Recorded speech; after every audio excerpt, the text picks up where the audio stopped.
सुप्रभातम। प्यारे बच्चों, आज मैं आपको हिंदी व्याकरण में अनुच्छेद लेखन पढ़ाने जा रहा हूं, जो आपके पाठ्यक्रम में है। देखिए, अनुच्छेद शब्द को अंग्रेजी में पैराग्राफ के नाम से जाना जाता है और इसके अंतर्गत किसी एक भाव अथवा विचार की पूर्ण किंतु संक्षिप्त व्यक्तित्व अभिव्यक्ति जो होती है उसमें व्यक्त की जाती है। यानी हम ये कहें कि अनुच्छेद क्या है, तो इसको हम इस तरीके से समझ सकते हैं कि यानी किसी एक भाव या विचार की पूर्ण और संक्षिप्त अभिव्यक्ति जहाँ की जाए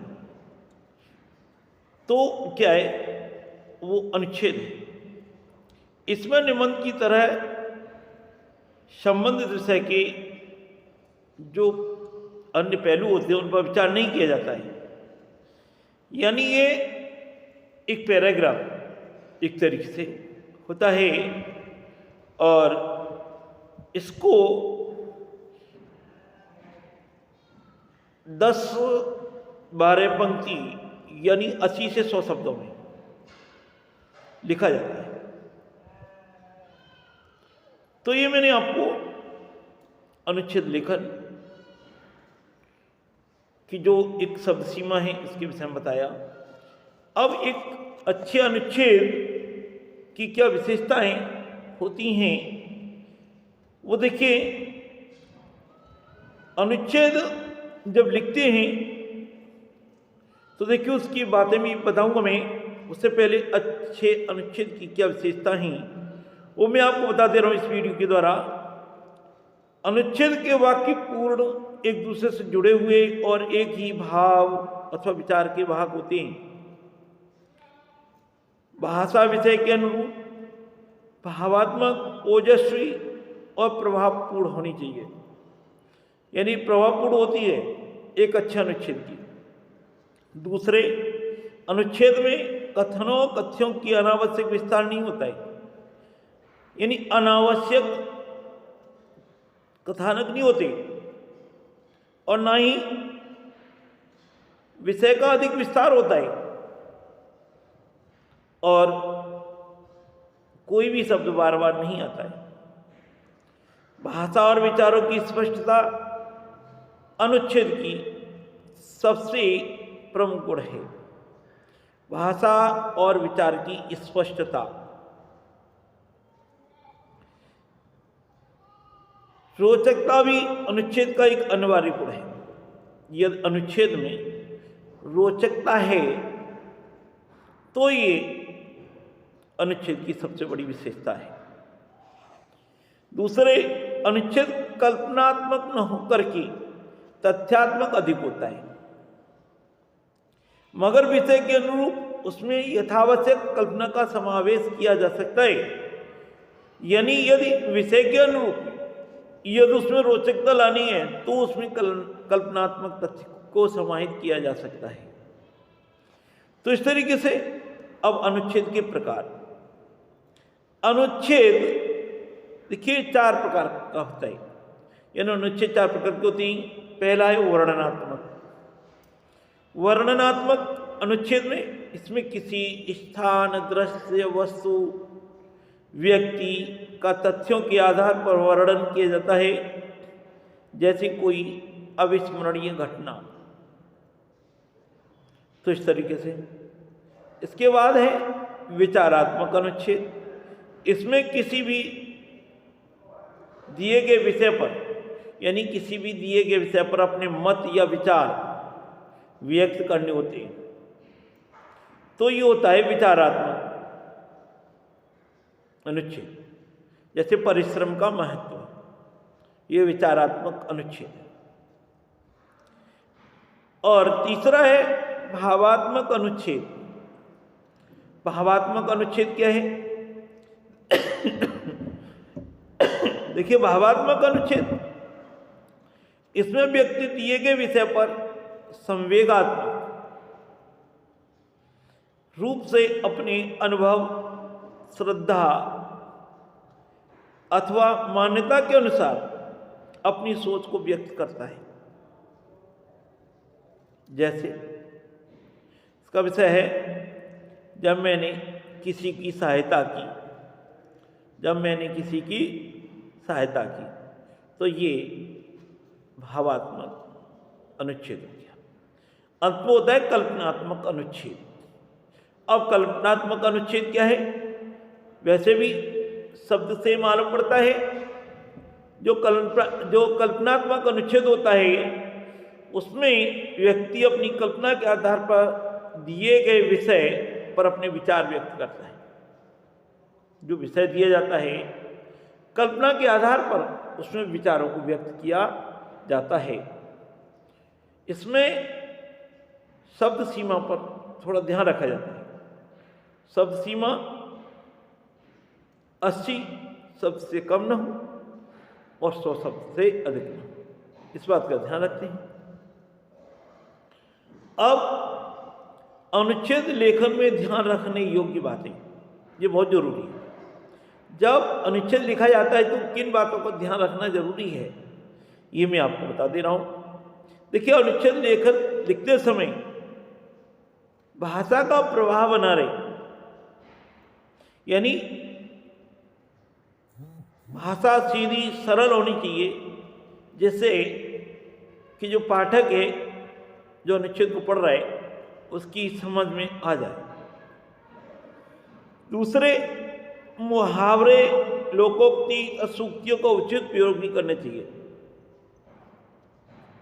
यानी मुहावरे, लोकोक्ति और सूक्तियों का उचित यथास्थान प्रयोग होना चाहिए, जिससे अनुच्छेद में रोचकता आती है।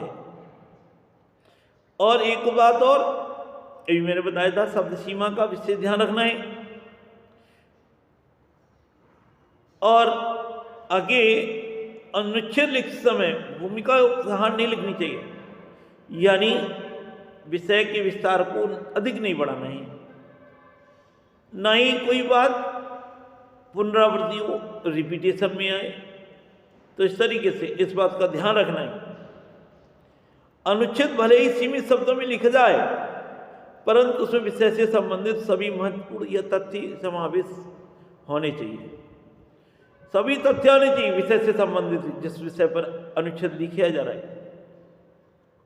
आगे सबसे महत्वपूर्ण बात यह है कि अनुच्छेद लेखन मात्र एक अनुच्छेद, यानी उसमें एक, हम ये कहें कि लिमिट में, यानी समय सीमा में लिखा जाना चाहिए। उससे एक से अधिक अनुच्छेदों में कभी नहीं लिखना चाहिए। जो भी यानी हम लिख रहे हैं उसमें यानी शब्दों का रिपीटेशन नहीं होना चाहिए। और छात्र प्रत्येक संकेत बिंदु के लिए अलग अलग अनुच्छेद बना देते हैं, जो सबसे गलत है। यानी जो अनुच्छेद दिए होते हैं तो उसमें संकेत बिंदु दिए जाते हैं, लेकिन कुछ छात्र क्या करते हैं कि जितने संकेत बिंदु दिए होते हैं ना, उन सब पर अलग पैसेज बना देते हैं, जो गलत है। यानी उन संकेत बिंदुओं को समझते हुए एक ही पैसेज में लिखना है। अनुच्छेद लिखते समय उसकी प्रथम पंक्ति के आरंभ में कुछ स्थान छोड़ करके ही लेखन आरंभ करना चाहिए, यानी कुछ जगह छोड़ करके, गैप छोड़ करके। और आगे अनुच्छेद लेखन से पहले दिए गए विषय और उसके संकेत बिंदुओं पर भली भांति विचार कर लेना चाहिए, सोचना चाहिए, और किस संकेत बिंदु के लिए क्या बात लिखनी है इस बात पर विचार करना चाहिए। अनुच्छेद लिख लेने के बाद उसको दिए गए संकेत बिंदुओं को ध्यान में रखते हुए 2 या 3 बार उसे पढ़ना चाहिए। उसमें वही विषय या वर्तनी संबंधी अशुद्धियों को सुधार कर लेना चाहिए। कहीं कोई उसमें शब्द यानी गलती तो नहीं है, तो जो गलती हो उसे सही कर लेना चाहिए। अनुच्छेद में बहुत अधिक काट छांट नहीं करनी चाहिए, यानी अनुच्छेद में काट पीट अधिक नहीं होनी चाहिए। ये तो उसमें काट पीट अधिक होगी तो साफ और सुंदर लेख भी पुनर्लेखन यानी बेकार लगेगा। फिर तो अधिक काट पीट हो रही है तो फिर दोबारा ही लिखना चाहिए, क्योंकि उससे क्या काट पीट से वहाँ में ऐसे जो संदेश जाता है वो ठीक नहीं जाता है। इसलिए जब भी परीक्षा में अनुच्छेद लिखें उसमें काट पीट नहीं होनी चाहिए, सीधे सीधे अपने विचारों को प्रभाव देते हुए लिखना चाहिए। तो ये मैंने आपको अनुच्छेद लिखने के संबंध में ये बात बताई। अब देखिए इससे संबंधित देखिए कुछ मैं एमसीक्यू क्वेश्चन मैं आपको यहाँ बताने जा रहा हूँ। अनुच्छेद लेखन से किस कौशल का विकास होता है? तो यहाँ इसका सही उत्तर है लेखन कौशल का। अनुच्छेद की विशेषता क्या है? तो यहाँ मैं बता दूं, एक भाव एवं चार की प्रधानता होती है अनुच्छेद में।